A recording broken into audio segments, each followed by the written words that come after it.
This is a interesting question from someone. I won't say the name in case it's a personal thing and they don't want to be identified. Should you get married if you are incapable financially of supporting oneself? Let's say if you're still in university, or wait till you get a degree and get a decent job, even though it might take quite a few years. Um, the Orthodox Jewish take on this is to get married, and the reason is, first of all, it's very hard to avoid.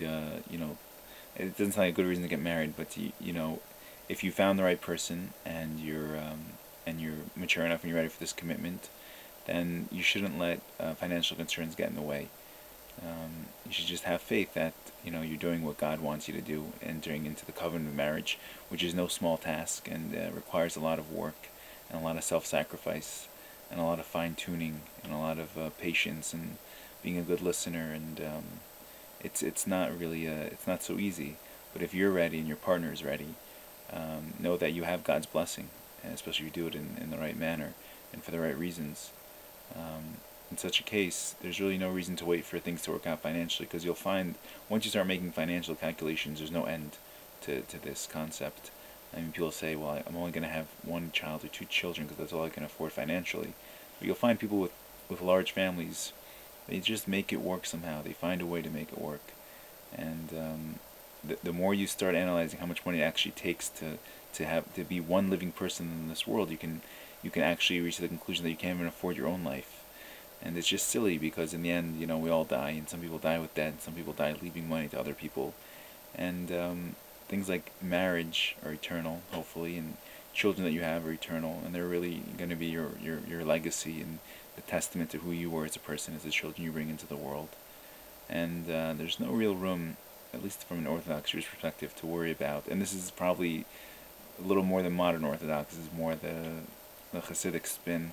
There's no real room to worry about financially what we can afford. We have a certain faith in God, that God blesses us, and when we do what He wants, He corresponds. It's like it says, nullify your will before His will, so we shall nullify His will before your will, by agreeing to enter into this eternal covenant with a spouse. And I'm assuming this is a heterosexual union. I wouldn't be discussing this otherwise, with all due respect to the rights of American citizens, which I'm sure one day you'll have. I think you had it briefly, and then they took it away somehow. But don't worry, Prohibition was the same thing. We had alcohol, they took it away, but then they gave it back. So I'm sure one day homosexuals will be able to get married, which, according to the Constitution, I don't really see the problem.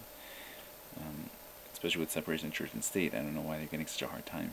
But anyway, if you're doing this and you're faithful and you're doing it as a sign of respect to the covenant of marriage, then I don't see why waiting would benefit you at all. And in fact, just the opposite. You could get confused in university, and you could, I don't know, if the moment is right and you're ready for it and your spouse is ready for it, there's nothing holier on this planet than entering into the union of marriage. And it's definitely not something that should be pushed off because of concerns of finances or the like. Trust in God and have faith, and even if you don't have a big wedding, which is something I think only in America became a something that Jews even thought about, is having a big wedding. Or even if you can't afford a fancy honeymoon, just know you're with your spouse, and that's all that really counts. Even if you stay wherever you're going to stay, even if for a while you have to live in such not so nice quarters. The point of marriage is to be married and to have marital relations and to start your life with a partner and to be unified on all fronts, or as many fronts as possible, and to grow together and to develop together and to be together. I mean, there's nothing more beautiful than you see an aged couple, like been married for like 50, 60 years, and they talk about their earliest days and how sweet it was and how nice it was. And the more memories you have, the better it gets, I think. And I don't know. I just also think it's much more romantic. And I'm not a sucker for romance, to be honest. I don't think think it gets far too much playtime in secular media and entertainment in general. But there is something to be said about, we did what we thought was right at the time, and we acted on what we felt, we both were ready for. And when it works out, it's a beautiful thing. Either way, God forbid a marriage doesn't work out, it's a horrible thing, and it doesn't matter if you were to wait to be financially ready or not. And there's another thing I'll say, about being mature enough to enter into this kind of eternal covenant. If it's going to be a thing where you're going to fight about money, then obviously I would say you're not ready. If money is going to be an issue that's going to separate you, to divide you in any way, then really stop and consider if this is what you're wanting to get into. Marriage is something that ideally and intrinsically should be a union that's not dependent on any factor. It says, Mishnah Perkavos, any love that's dependent on a certain thing, the minute that thing dissipates or disappears, so will the love disappear or dissipate. And any love that's not dependent on a certain thing, that love will exist forever. So if your feelings are based on things that are eternal, that aren't based on condition, like if the person has money, if the person is good looking or smart or comes from a good family, if it's based just on when you look into that person, you know that that's your other half, and you know that that's what will complete you, and that's what you want to grow with, and that's what you want to grow into, and that's what you want to be a part of forever, and that's what you want, that's what you're proud of, and that's what you want to be associated with forever.